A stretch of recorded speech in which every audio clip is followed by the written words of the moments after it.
That's our microphone getting in position. All right, I'm going to do a sign chart for some first derivative, and I'm going to make it a quadratic. So we're going to say, let's say that this is A and this is B, and those are the zeros of the first derivative. And it's a quadratic. In fact, we'll just say y equals ax y prime, or f is equal to ax squared plus bx plus c, right? And it has two zeros, a and b, and we're going to superimpose. We're going to say a is greater than 0, and the zeros are a 0 and b 0. And then we're going to do a sign chart, right? We're going to say, okay, I've got positive slopes to the left of A and negative slopes to the right of A, and then positive slopes to the right of B, to the left of B and then the right of B. The first derivative test, all it means is that you are going to test the slopes on either side of your critical point. Right, because this would be a critical point because the derivative is equal to 0. This is a critical point. Okay, and then so this is the first derivative test. If the derivative is positive and then you go into a 0 slope and then you have a negative slope afterwards, what is that? That has to be a maximum. Oops, that's me. Then what happens if you go from a negative slope to a 0 slope to a positive slope? So let's draw that. We got a negative slope going from 0 slope to a positive slope. We then have a minimum. So we can say the first derivative test for Extrema goes like this. F has a relative max at x equals a, since, how did we know that? F prime of x is greater than 0, and then f prime of x goes to less than 0 at x equals a. And so what is the first derivative test? Well, the first derivative test is this part. It's the since part. Right? You're testing the slopes on either side. You're testing the signs of the first derivative on either side of the critical point. Okay? Well, so then if that has a relative max at A, it has a relative, right? F of x has a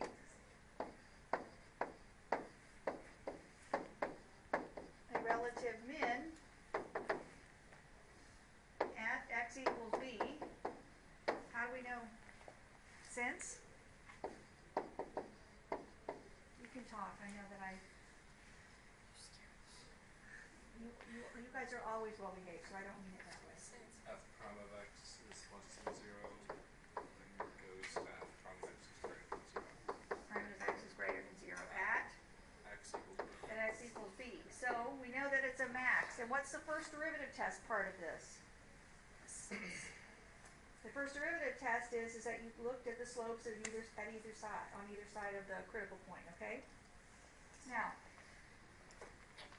there's another test for Extrema, and it's called not the first derivative test, but the second derivative test. All right, so let's look at that one.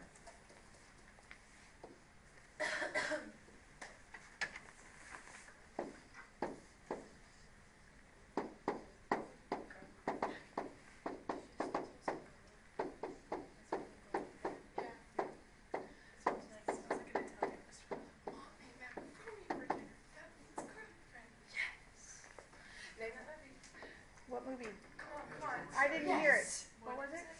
Mom made macaroni for dinner. That means girlfriend. Yes. Oh, what movie? Griffin. How many times Oh, have you yes. watched that movie? I don't know. It's been a long time. Anytime she says, what's that movie? It's either Benchwarmers. Princess Diaries Right. or... Wait, no, I thought it was...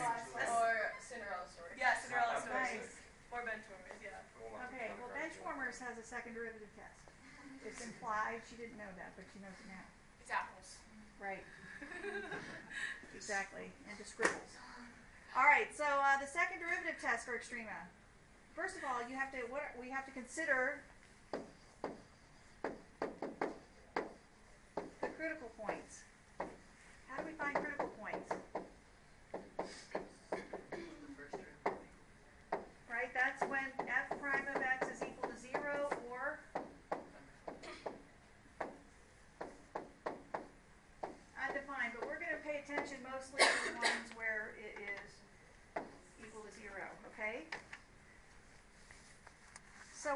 do is we're going to stick into F double prime, we're going to stick in the critical point.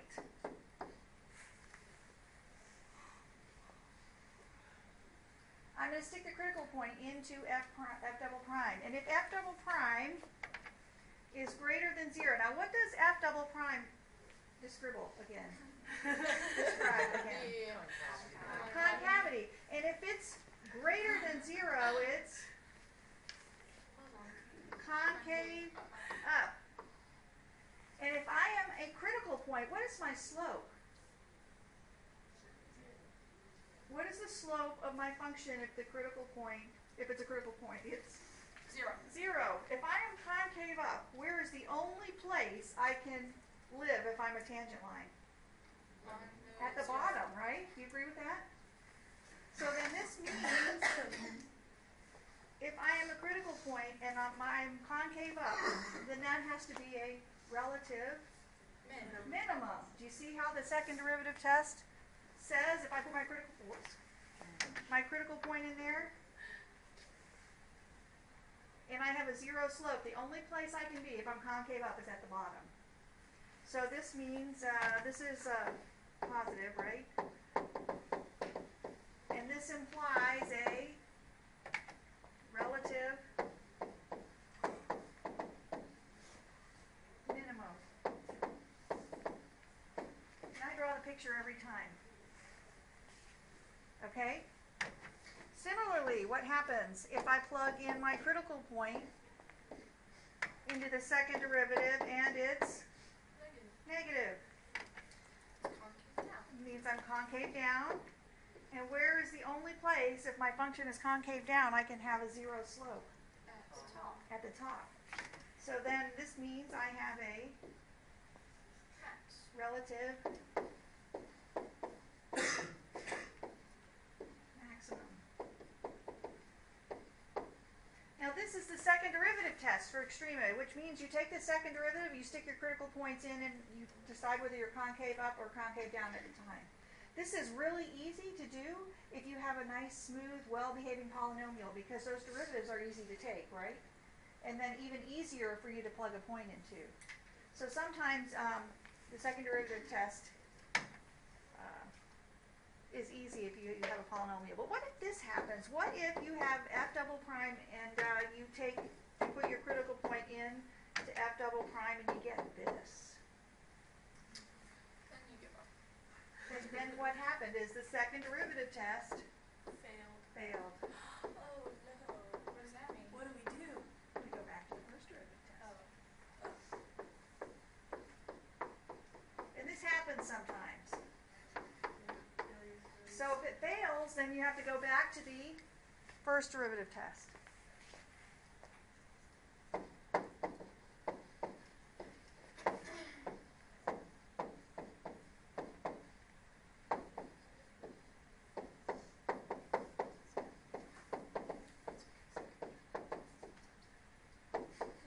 Because you can always look at the slopes on either side, okay? If it fails. So that happens sometimes. I was about to give you knuckles. Sorry. I just punch you in the arm. Right. All right, so we have the first derivative test for Extrema, the second derivative test for Extrema, okay? And now, when I started all of this off, I said back in the day we didn't have calculators, right, to graph these functions, so we had to pay attention to the sign charts. And I'm going to do a quick summary of the conditions that we might have. For example, what happens, this is for graphing, using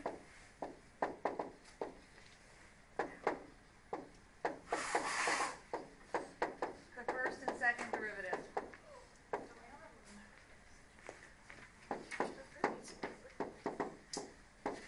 This is only going to be just a little bit, so don't worry about the space here. What if I have f prime of x is greater than 0 and f double prime of x is greater than 0?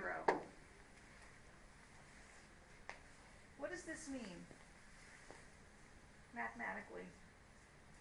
F prime of x is greater than 0. Slopes are Slopes are positive, which means my function is, No, that's the second derivative. yep, First, when the first derivative is positive, what's going on with your function? There's a relative max. No. No. First derivative is positive. Okay, It has a positive slope. I'm going to go back a little bit here. If the first derivative is positive, what's your function doing? Increasing, right? You remember that? I know that's been a while since we talked about that. Okay, so that means my function is increasing. What happens if the second derivative is greater than 0? That means my function is concave up, right? So what does that look like? A function that's increasing and concave up. It's the right side of a parabola. The right side of a parabola, I like that. So we could say that it looks like this, right? Is that increasing and concave up if you go from left to right? All right, let's do it. Similarly, we could say, so this is one bullet point, next bullet point, f prime of x is less than 0, and f double prime of x is now the opposite, which is less than 0. So what does this mean? This means if it's less than 0, the derivative, it's decreasing. My function's decreasing. And it's concave down. So what does an increase or a decreasing function that's concave down look like? Decreasing and concave down. The left side of a Is that decreasing and concave down? Yes? Anybody got another variation? What else could we do? F prime of x is greater than 0 and f double prime of x is less than 0. Yep. So what's that going to look like? This means our function is increasing and we're concave down. So we're increasing and concave down. Yes, like a square root. I like it. Increasing and concave down. And then the last bullet point is going to be f prime of x is less than 0 and f double prime of x is greater than 0, right? Which means we are decreasing and concave up. So what does decreasing and concave up look like? left side. Yep. So with these 4 pieces, could we graph any function? Oh, yeah. Yeah. We could, which is really cool. Okay, so we need to keep these in the back of our mind, and we need to keep the second derivative test and the first derivative test in the back of our mind, and then we're going to go about now graphing. Oh, that doesn't look like what we expected.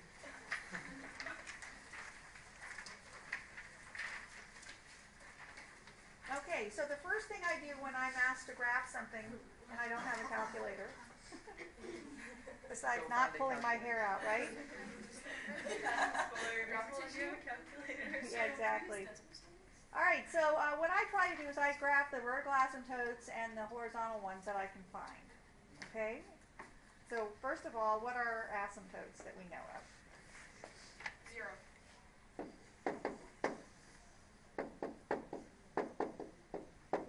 Is that x equals 0 or y equals 0? I'm thinking y. Y equals 0, yes. Yes, you're right. Okay, so let's graph that. We know that's for sure. And you're right about that, Skylar. Why? Because of the million test. The what? The million test. Where you plug in a million. Oh, the million test. I like that. Okay. Or Right? Isn't that this? we can say her million test is this. The limit as x approaches infinity of negative 6 over x squared plus 2 is equal to 0. And the limit as x goes to negative infinity is also 0, right? I mean 2. Everybody got that? Remember that? Okay, the next thing we're going to do is find any zeros, like x-intercepts or y-intercepts. Are there any that we know of? What? -3. -3. So it's going to be 0, -3. 1, 2, 3. There we go. There's 0, -3.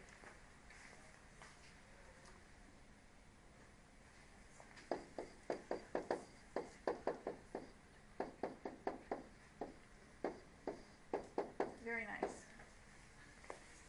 Okay, and now what we're going to do is we're going to put together an F prime line right underneath and an F double prime line to see what the concavity and whether my function's increasing and decreasing. And we're going to take this information and go up with it. Okay? So in order to do that sign chart stuff, we need to have a derivative, right? So, is there an easier way to write this? Or we could just use the quotient rule if you want. You want to use the quotient rule? Quotient rule. All right, let's use the quotient rule. So, the y prime is what? Ho? X squared plus 2. D high, which is? Yes. Minus high, which is negative 6. D ho? Which is 2x all over ho, which is x squared plus 2 squared. So y prime here is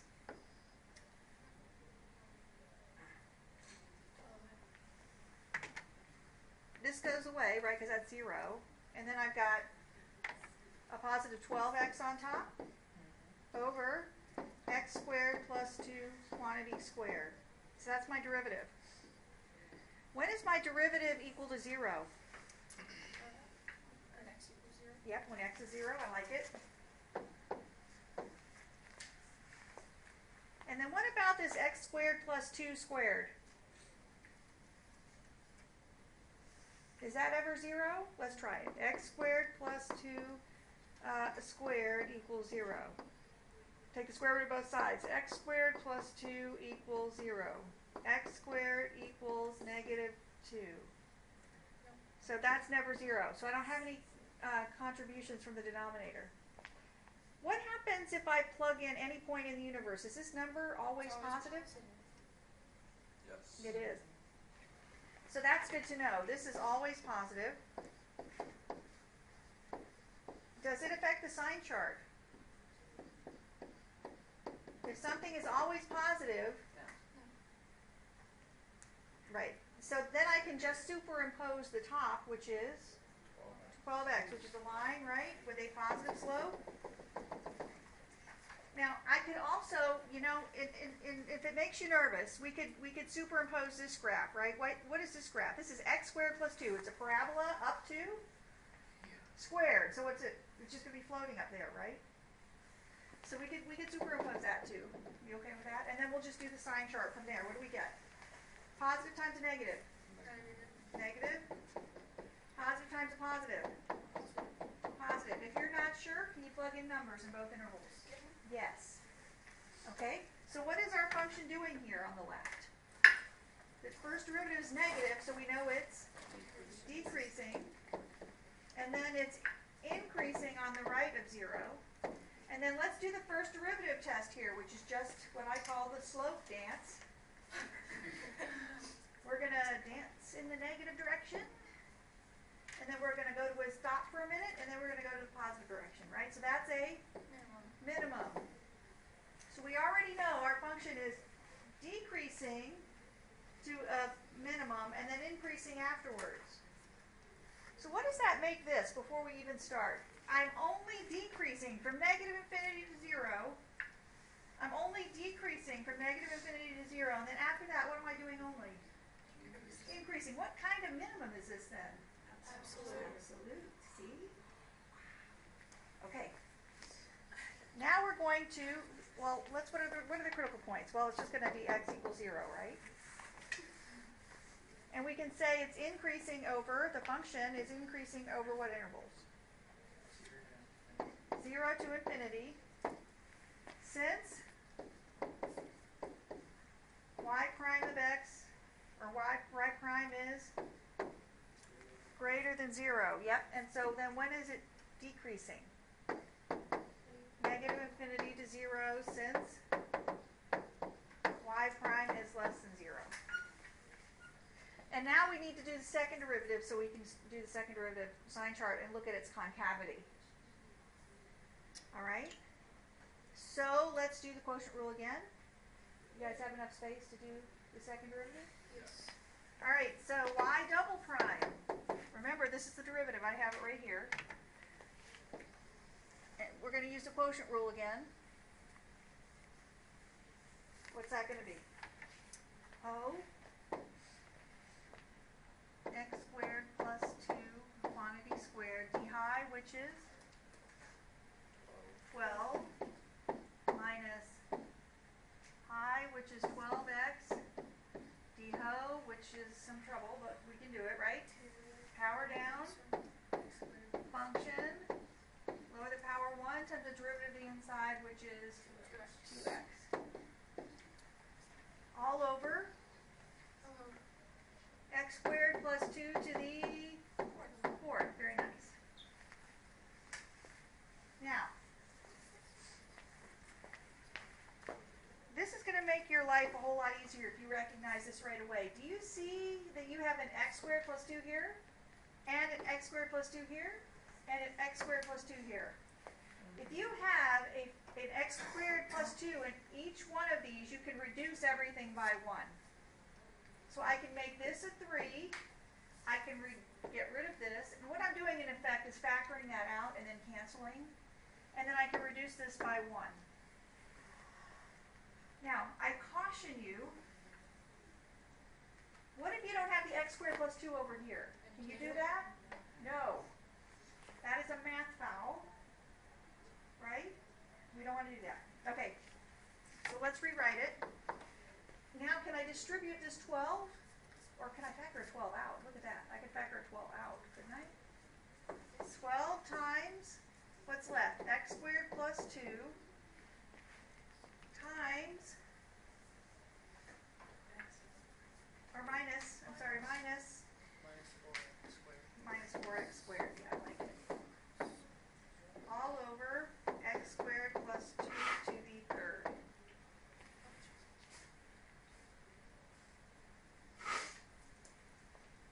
And then we get 12 times 2 minus 3x squared over x squared plus 2 quantity cubed. So that's y double prime.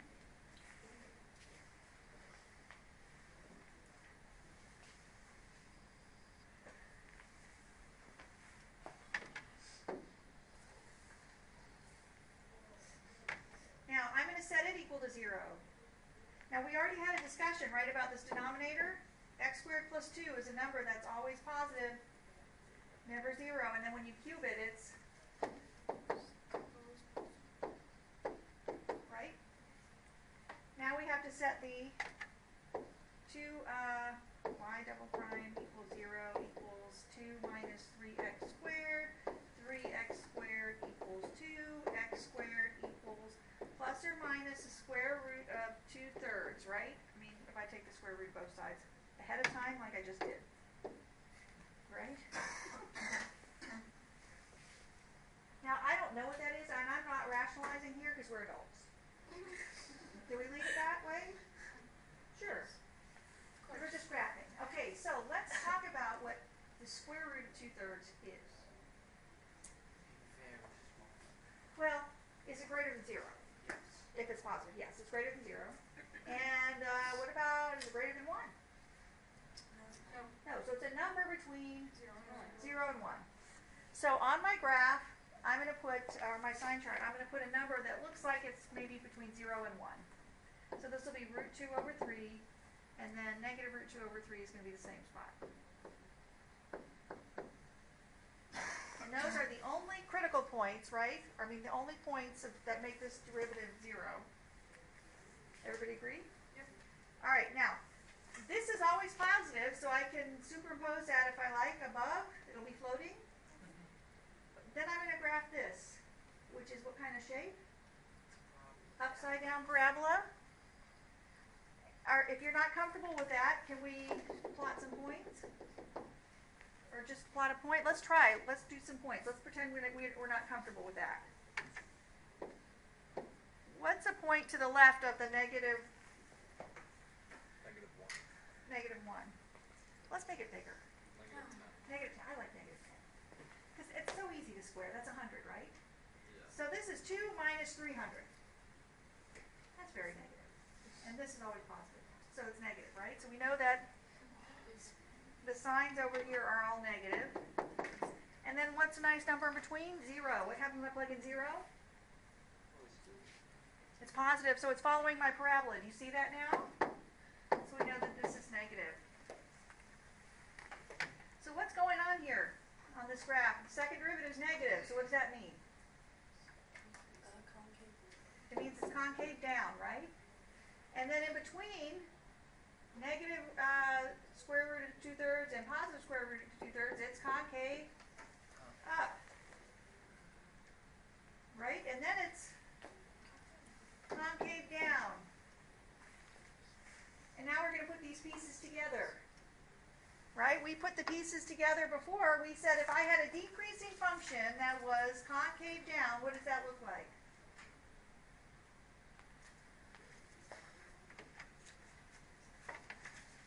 It looks like this, right? Yes. Then we have a decreasing concave up for a second. So that looks like that, right? And then I have increasing concave up. What's that look like? And then I have increasing concave down. Increasing concave down. You see that? Now,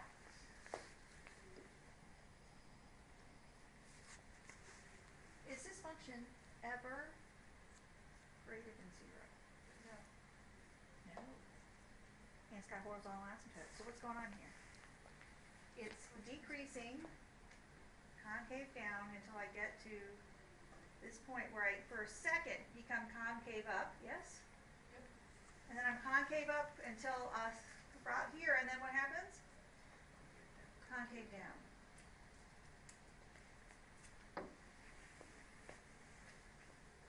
And we did all of that from putting these pieces together, didn't we? That was fun. Right, so let's pull out Desmos and see if we're right. I bet we are. Actually, I don't know about that.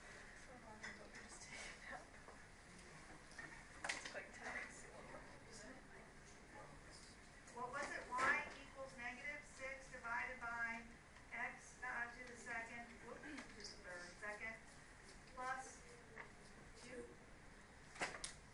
Oh, nice. Right, and that was 0 to 3. Well, actually, the thing is, this is fine. All of that where? All that hard work, and we got the graph. Pretty darn close, right? So that's what we had to do, but we didn't have calculators. But now we don't. I know. We have It's a good thing we don't have to do it anymore. Well, we do. We do. Let's do a nice smooth polynomial here. Yeah, let's do it. So let's find the zeros first. Or this is a quartic, right? What's that look like, end behavior-wise? For the record, everyone did this.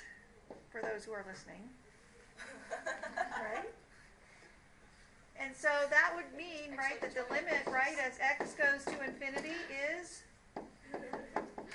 infinity, right? And the limit as x goes to negative infinity, I mean, we are talking to the entire world, right? Right? Right. Okay, now Anything that goes on the internet. is For all, even your dirty laundry and your the scribbles and your Apples. apples. All right, so let's find the zeros here. How would we find the zeros? The zeros ES or S? Well, we could. Okay, there we Oh. go. I'm just going to put S, and there we go. So that means 0 equals, can I factor out an x squared? I just said it. Thank you. I think that's a key. Sounds like there's a key. Right? So this is going to be x equals,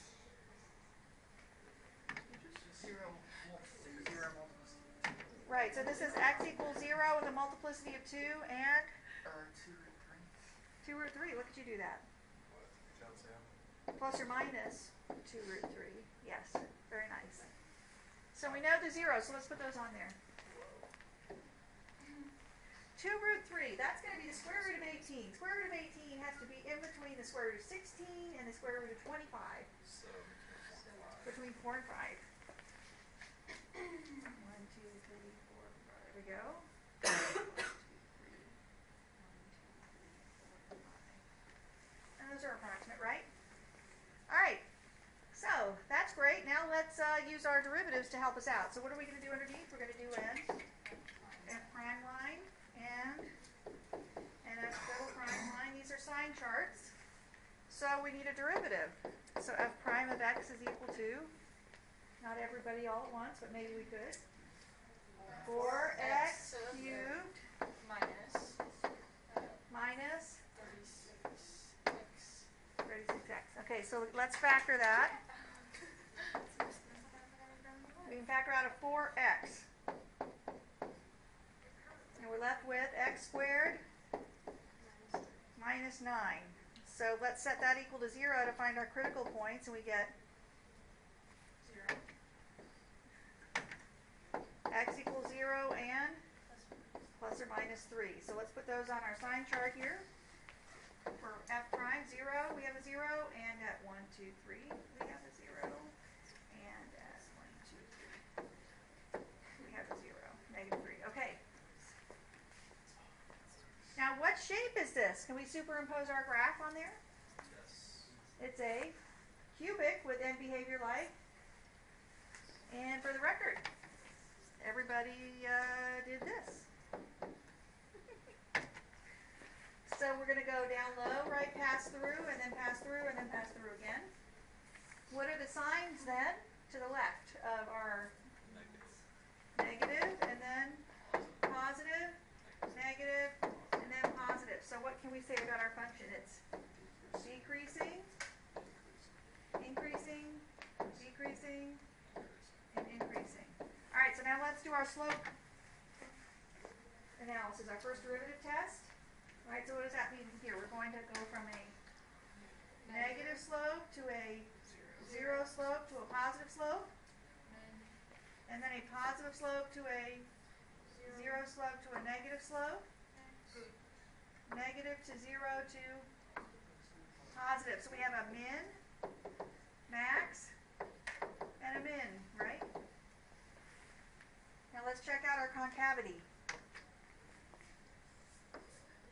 What's f double prime of x? We're going to be taking the derivative of this, right? Because that's one of my derivatives. It's going to be what?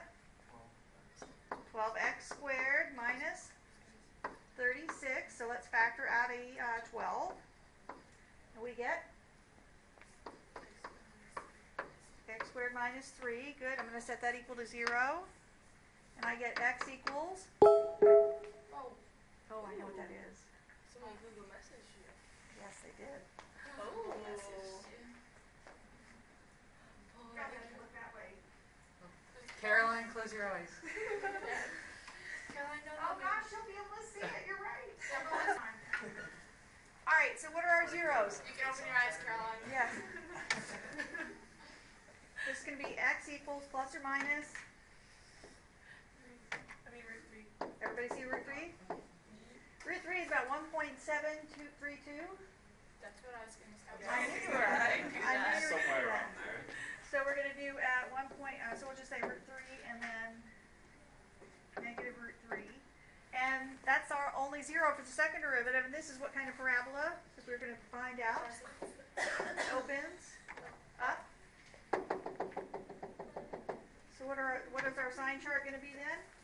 Positive, and then negative, and then positive. So that means my curve is concave up here between negative infinity and negative 3, and then it's concave down, and then it's concave up.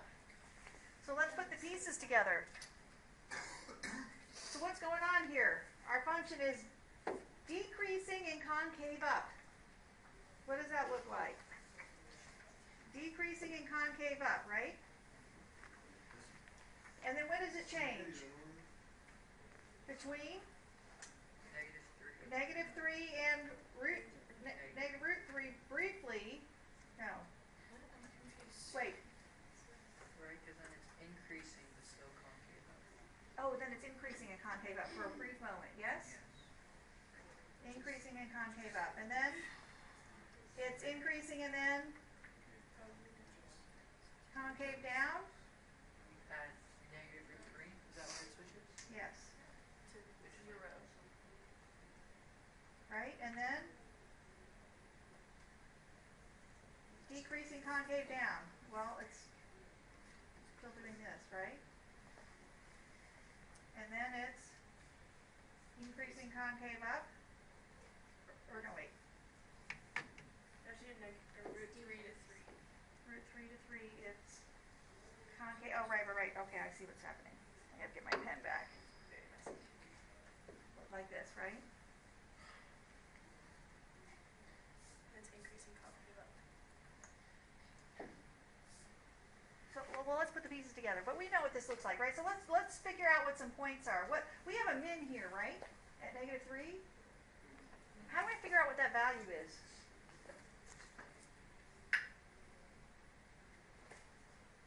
Negative 3 to the 4th is 81.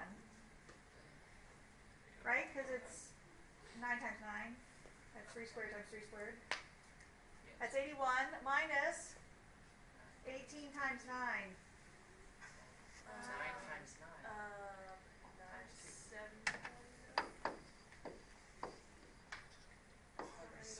162. So it's 81 minus.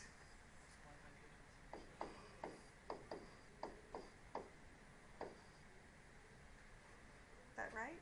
81? Negative 81? So I'm just going to put it way down here. 1, 2, 3 down here. And then 1, 2, 3 down here. Because it's even, right, this function? And I'm going to plug in 0 because that's a max. What happens when I plug in 0? You get 0, right? So now I'm going to graph this thing. And I know I'm decreasing concave up until here. And I'm increasing then after that until some point between 0 and, see where I change the concavity here?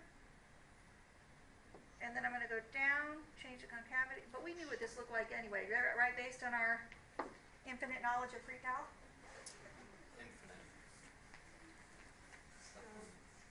We just verified where it was changing concavity.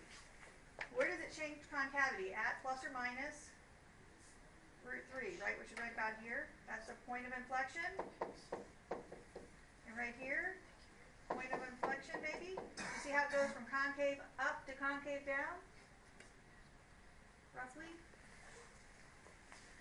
See that? Yep. Really cool. We don't need to see that on Desmos, right? Because we knew that's what it looked like. Yeah. So let's answer questions. What are the critical points for this function?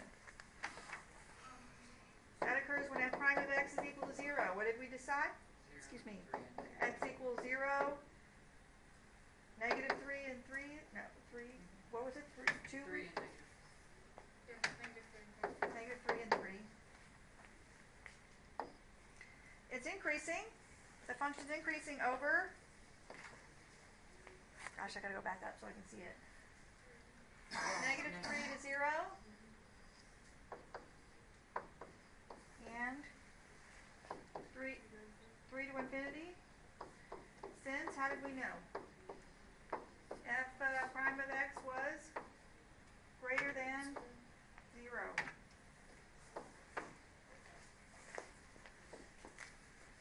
Function function was decreasing from negative infinity to negative 3 and 0 to 3 since f prime of x was less than 0. Now, let's discuss the concavity. F of x is concave up. Over what intervals? 0 to Negative infinity to that's what I meant.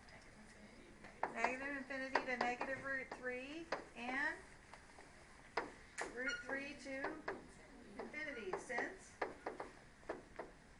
f double prime of x is greater than 0. F of x is concave down.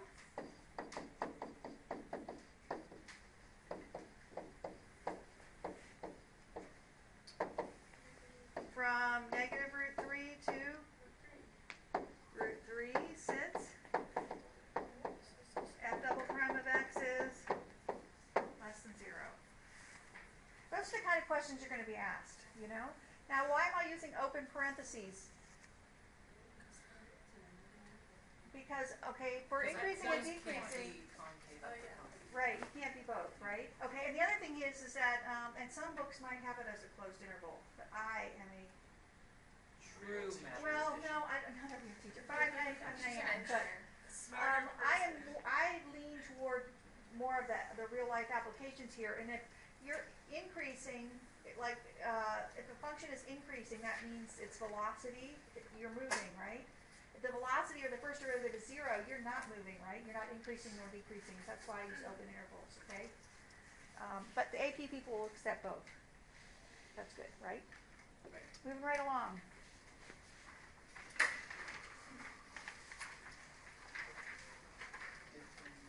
Oh, better stop now. Nope. Getting to be that time. Hopefully we know what this looks like already. This is a power function, yes? Yep. So it's even. And it's even, and it's up Then it sort of reflects, so it's like that, but Negative. negative, so it's like. yes. Okay, so I was just going to do this one really quickly to show that the calculus, yes, sure. The calculus proves it. Okay, so does this have any zeros? No. Yes. Yes. So we're going to say 0 equals Just didn't like zero. negative x to the 4/5 plus 1. Negative 1 equals negative x to the 4/5. 1 equals x to the 4th fifth root. Right? I'm just rewriting it. Remember, the roots are closest to the ground, right, on a tree? So I'm going to I'm going to raise everything to the 5th, and I get 1 equals x to the 4th. So I'm going to take the 4th root, which is x equals plus or minus 1. Okay, so I'm going to put a 1 here and a 1 here. What happens when I let x equal 0? You get one. You get 1. No, you get two. Wait. No, you get one. You get 1. So 0, 1 is another point here. All right, and now we're going to let our derivatives do the talking. So f prime of x is equal to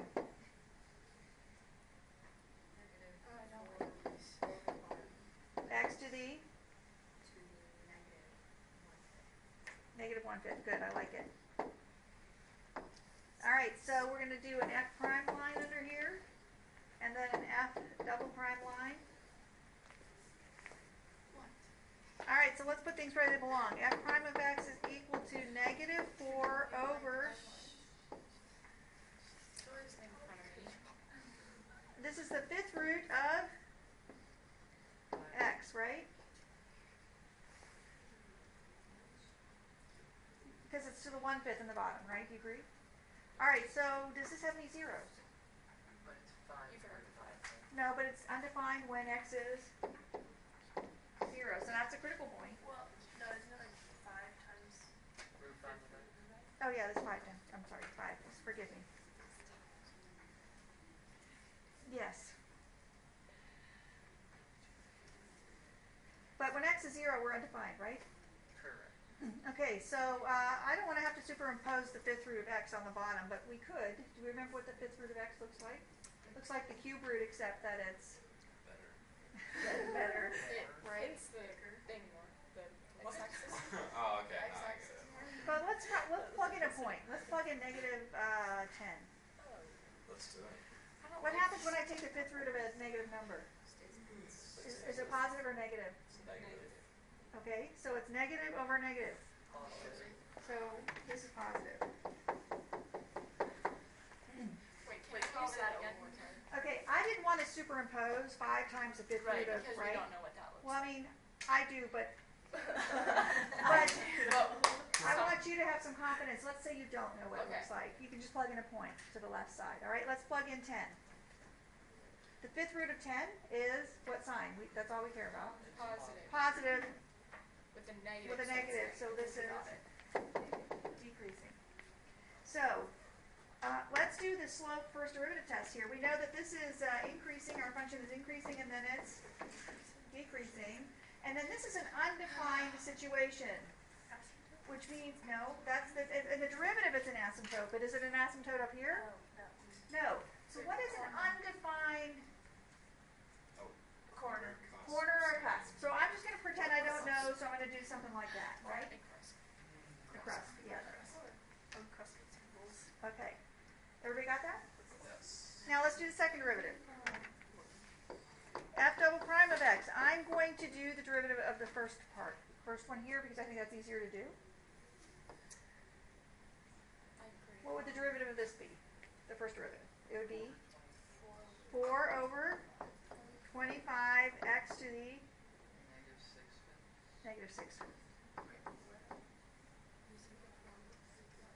We took the derivative of this one.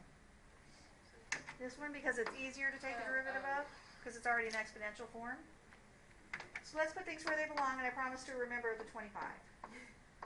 This is 25 in the bottom, and then this is the fifth root of x to the 6th.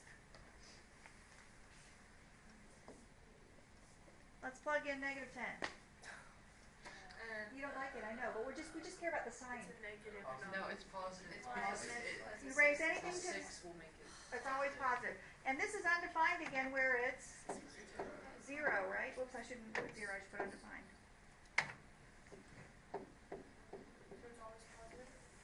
Yes, it's always positive.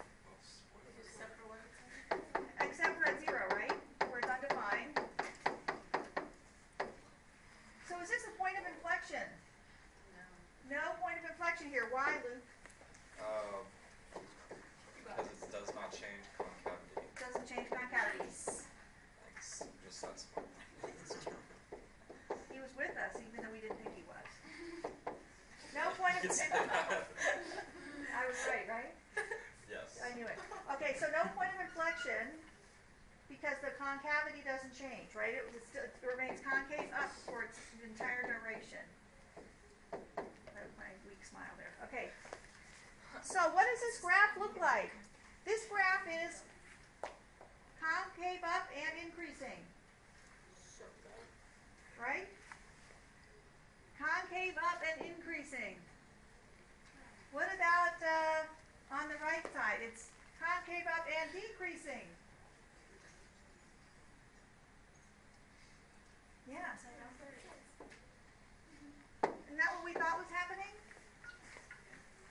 So the calculus backed this up, didn't it? It did. It's pretty cool, isn't it? Or at least I think it's pretty cool, right? So critical points here. Let's fill in some info. Critical points are when f prime of x is equal to 0 or undefined. So do we have one at x equals 0, right? Now we have a maximum where it's undefined. You see how that's a cusp? And that is a maximum. So you can have a maximum at a place where the first derivative is not defined. That's why I like to do this one.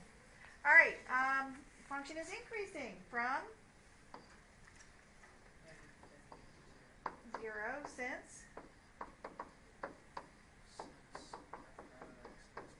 yep. Function is decreasing from 0 to infinity since,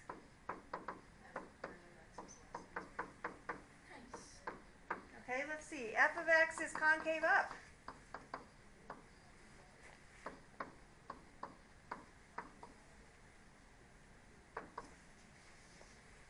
Negative infinity to 0. Yep. Why did you just exclude 0? Not include 0. It's undefined. That's right. How do we know f double prime of x is greater than 0, and this is never concave down? All right? So what I'd like to switch to is, did you guys pick up the notes from last time? Probably not. There was another packet I handed out.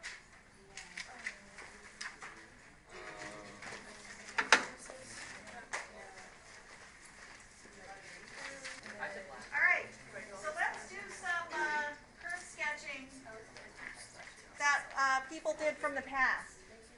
These were actual AC exam questions, and I have this one from 1988, I'm sorry, BC1, which means there are 6 free response AP questions, and this was a BC number 1, which meant it was probably one of the easier ones for BC. But it's a curve sketching problem, right? It says, let the function be defined as f of x equals x squared minus 3 times e dx for all real numbers x. For what values of x is f increasing? Well, how do we find out whether a function is increasing or decreasing using calculus? Take the derivative and find out where the derivative is positive, right? And do a sign chart. So let's, for part A, let's take the derivative of our function. So f prime of x is equal to, what rule must I use? The product rule. So it's going to be first, x squared minus 3, d second, hallelujah, e to the x, plus second, which is e to the x times the derivative of the first, which is 2x. All right, and I would, before I kept going here, is simplifying by factoring out n e to the x. Okay, so e to the x, I factor out what's left. X squared plus 2x minus 3. This is f prime of x. Now, I need to find the critical points and all that, so I'm going to put it equal to 0, this derivative. Is e to the x ever 0? No. So I can say that x squared, this will be 0, and x squared plus 2x minus 3 is equal to 0. So this thing happily factors. So we get x and 3 and 1 plus 3 and minus 1, and so I get x equals negative 3 and 1. And so let's do an f prime sign chart. Put my critical points on there of negative 3 and 1, 0 and a 0 here. And e to the x is what kind of function? It's an always positive increasing, right? So if I were to superimpose that graph, it doesn't have any zeros. What about the quadratic? It opens up and it's going to pass through its zeros. So if we were going to do the y values, the signs here would be plus times a plus, which is a positive, plus times a negative, negative, and then a positive, right? So can we assume from this now we have the answer?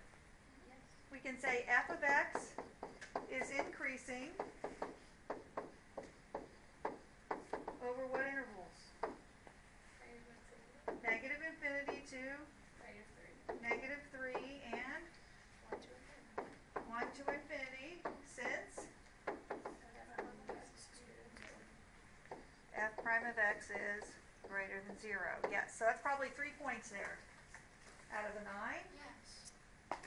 We're happy about that, right? You're so good at calculus. We are. All right, so part B says find the x coordinate of each point of inflection. So we need the second derivative. So we need to find double prime of x.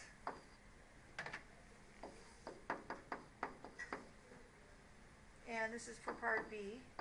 Now, the first derivative, we have 2 options here. We could take the derivative of the first one we found, or we could take the derivative of the second one. The second one's much easier. So do that. All right, here we go. So it's going to be first, which is e to the x, the second, which is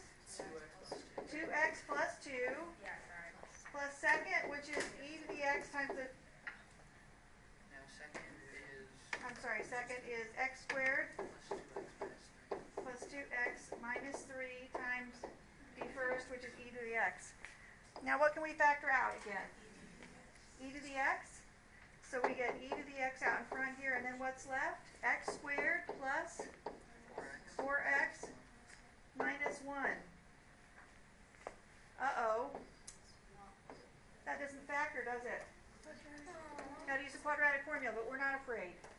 So we say x equals negative 4 plus or minus the square root of 16 minus 4 times 1 times negative 1 all over 2a, which is just 2. So we get x equals negative 2 plus or minus. Now this is 16 plus 4, which is root 20, which is 2 root 5. So it's just plus or minus, right? All right, but we're not done yet, because what did the question ask? The question said, find the x-coordinate of each point of inflection. That's when the second derivative equals 0. Do I know whether those are points of inflection yet?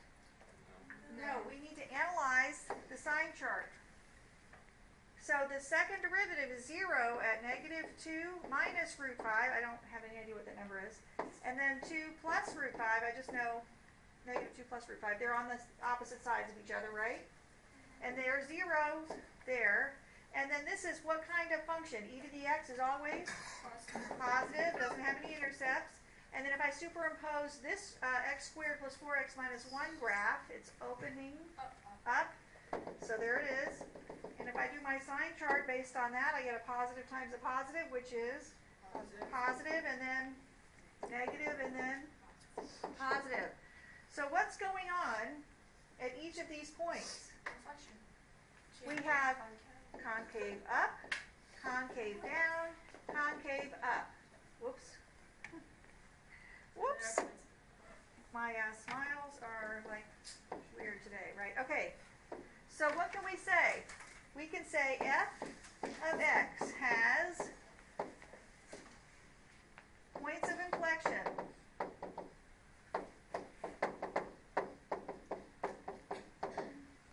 at x equals negative 2 minus root 5 and x equals negative 2 plus root 5, since f double prime of x does what? Changes signs.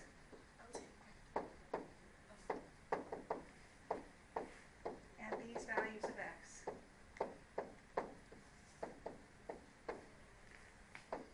Now, it is not necessary for you to say it's going from positive to negative, negative to positive. You just know that it changes signs, okay? So justification is that not just that it's equal to 0, but the second derivative changes sign, so you know that it changed concavity at those locations, okay? Part C. Find the x and y coordinates of the point, if any, where f of x attains its absolute minimum.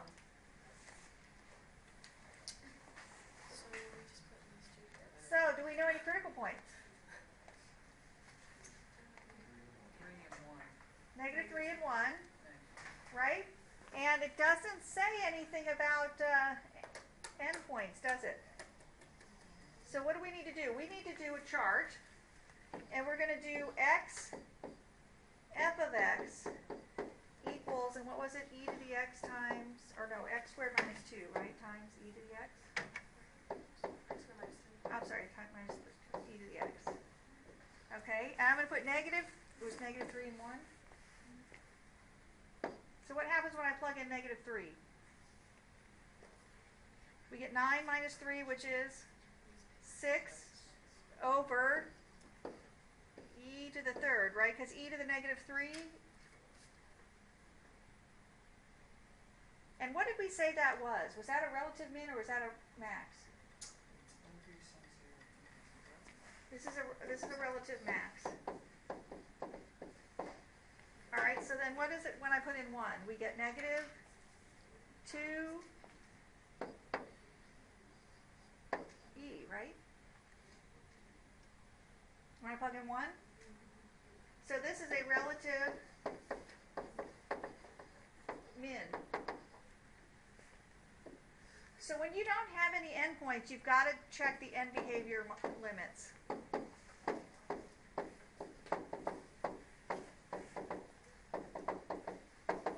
So let's do the limit then as x goes to positive infinity of x squared minus 3 times e to the x. Well, what do you think's going on here when you do Tyler's bazillion?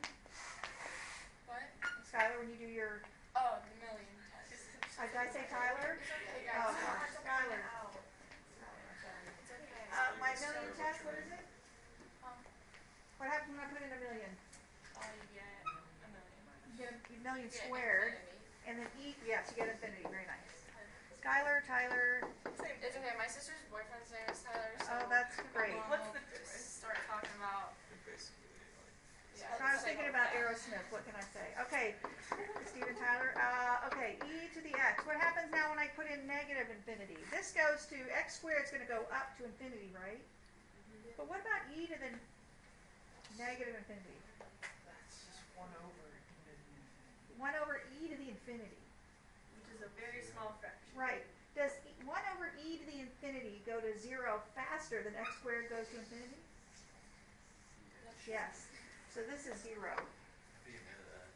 Wait, can you How do I know that? it's a power of X squared grows a lot slower than e to the x, right? Oh, because e to the negative infinity. That means you're going to have an e to It's infinity, or negative infinity squared. Right, yeah. All right, so if these are my only 2 high and low points, and these are my end behavior limits, what has to happen? What does that mean this is? Since that's like less than here. This has to be this is the absolute max. I mean minimum. It'd been neat if it wasn't, if they didn't have one, because it says like, if any. Well, I know.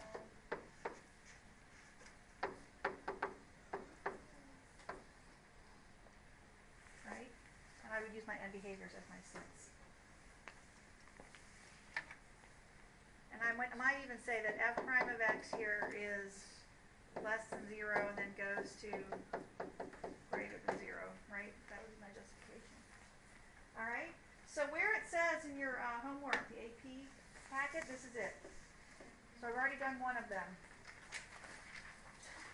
Okay? It's going to take you 15 minutes apiece, probably.